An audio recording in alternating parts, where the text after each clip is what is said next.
আচ্ছা, তো সকাল থেকে তোমাদের প্রচুর প্রচুর মেসেজ পাচ্ছি। আহ, যারা রেজাল্ট ভালো করেছো কনগ্রাচুলেশন। হ্যাঁ, এখন সামনে তোমাদের হচ্ছে যে অ্যাডমিশনের জন্য ভালো করে প্রিপারেশন যেটা নিতেছিলা সেটা নিতে থাকো, কন্টিনিউ করো। আর যাদের রেজাল্ট খারাপ হয়েছে তারা আমাকে বলতেছে যে ভাইয়া রেজাল্ট অনেক খারাপ হইলো, গার্জিয়ান প্রেশার দিচ্ছে, আত্মীয় স্বজন প্যারা দিচ্ছে, পয়েন্ট কত পাইছে সেটা চাচ্ছে, জানতে চাচ্ছে। হ্যাঁ, তো তাদের জন্য যে দুটা কথা বলবো সেটা হচ্ছে যে দেখো, এইচএসসি রেজাল্টটা just a part of the life. এটা তোমার মানে অ্যাডমিশনে জাস্ট যেখানে তোমার জিপে রিকোয়ারমেন্ট আছে সেসব জায়গায় হালকা একটু কাজে লাগবে, এছাড়া আসলে মানে বিলিভ মি তোমার কোথাও কাজে লাগবে না। তুমি যখন মেডিকেলে চান্স পেয়ে স্ট্যাটাস দেবা তখন সেই গার্জেনটাই, সেই আত্মস্বজনটাই সেখানে কনগ্রাচুলেশন কমেন্ট করবে। আমি কি বুঝতে পারছি? সো অ্যাডমিশন রেজাল্টটাই হচ্ছে যে দিন শেষে ম্যাটার করে। আমি যে এখন সাস্টের কেমিক্যাল ডিপার্টমেন্টে আছি, আমাকে কি এখন কেউ জিজ্ঞেস করবে যে বাবা তুমি কে, তোমার এসএসসি পয়েন্ট কত, এইচএসসি পয়েন্ট কত, কেউ জিজ্ঞেস করবে? আমাকে দেখা হলে বলবে যে আচ্ছা তুমি কোন ডিপার্টমেন্টে পড়ো, হ্যাঁ তুমি কোন ইউনিভার্সিটিতে পড়ো। তারপর আমার যখন গ্র্যাজুয়েশন শেষ হবে তখন বলবো তুমি কোন কোম্পানিতে জব করো। সো মানে লাইফটাই এমন, ঠিক আছে, লাইফটাই এমন। ফার্স্টে এই এসএসসি পিএসসি জিএসসি এইসব একটু ডাজেন্ট ম্যাটার, ঠিক আছে। এটা জাস্ট মোটিভেট করার জন্য বলতেছি না, এটাই আসলে ফ্যাক্ট। আর একটু বড় হলে জিনিসটা বুঝতে পারবা।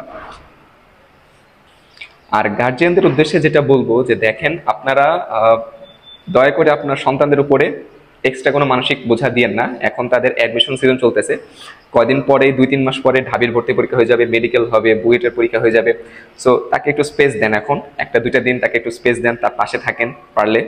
আর আত্মীয় স্বজন তো আপনাদের কথা শোনাবে, আপনাদের মন খারাপ হবে, এটাই স্বাভাবিক এ প্লাস না পাইলে।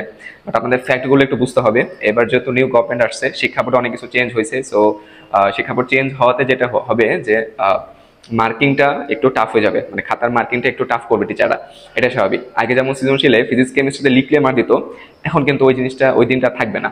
এটা সামনে আরো জিনিসটা আসলে আরো দৃশ্যমান হবে, এটা একটা বিষয়। দ্বিতীয় বিষয় হচ্ছে এবার অনেক বোর্ডের অনেক কোশ্চেন, সাবজেক্টের কোশ্চেন যেগুলো ছিল সেগুলো out of the type question চলে আসছে। যেমন আমি যেহেতু সিলেট বোর্ডে কাজ করি, সিলেট বোর্ডে হায়ার ম্যাথটা এমন মানে জঘন্য একটা কোশ্চেন হয়েছে, টাইপটা টোটালি চেঞ্জ করে দিছে বা চেঞ্জ হয়ে গেছে। তো এই ধরনের মানে পরিস্থিতির জন্য আসলে এবার রেজাল্টটা খারাপ হয়েছে, জিপিএ 5টা কমছে।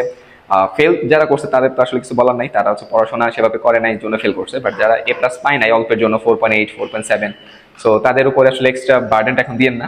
তারা মেডিকেল পেশন নিচ্ছে, কেউ ভার্সিটি পেশন নিচ্ছে, কেউ ইঞ্জিনিয়ারিং পেশন নিচ্ছে, তাদের পাশে থাকেন। হ্যাঁ, আর আত্মীয় স্বজনের যে কথাবার্তা সেগুলো তাদের উপর পড়তে দেন না। অ্যাটলিস্ট 2-3 দিন 4 দিন তার পাশে থাকেন, তার খোঁজ খবর নেন, যত্ন নেন, মেন্টাল সাপোর্টটা দেন। আর সে যখন অ্যাডমিশনের চান্স পাবে তখন আপনার সেই আত্মীয় স্বজনটাই কিন্তু তাকে কনগ্রাচুলেশন জানাবে। সো এটাই আর কি বলার ছিল স্টুডেন্ট এবং গার্জিয়ানের উদ্দেশ্যে। আশা করি আমার এই কথাগুলো একটু হলেও তোমাদের উপকারে আসবে। আর হচ্ছে যে যাদের একটু জিপিএ কম তারা আসলে কিভাবে কি করবে, এখন অ্যাডমিশন কোথায় কি পরীক্ষা দিবা, সেসব নিয়ে একটু পরে আজকে রাতে দিকে একটা ভিডিও দেওয়ার চেষ্টা করব। সো সেই ভিডিওটা দেখলে আরেকটু মোটিভেটেড পাবা। সো আপাতত এই পর্যন্তই। জাস্ট একটা কথা বলবো যে দিন শেষে অ্যাডমিশন রেজাল্টটা অনেক বেশি ম্যাটার করে, এসএসসি এইচএসসি এগুলো খুব একটা ম্যাটার করে না। সো জাস্ট খুব বেশি টেনশন না করে নিজের পড়াশোনা ঠিক রাখো। অ্যাডমিশনের সিজনের এই টাইমটা খুবই গুরুত্বপূর্ণ, প্রত্যেকটা দিন প্রত্যেকটা সময় গুরুত্বপূর্ণ, সেই সময়গুলো তুমি কাজে লাগানোর চেষ্টা করো। আশা করি বুঝাতে পারছি। ধন্যবাদ সবাইকে।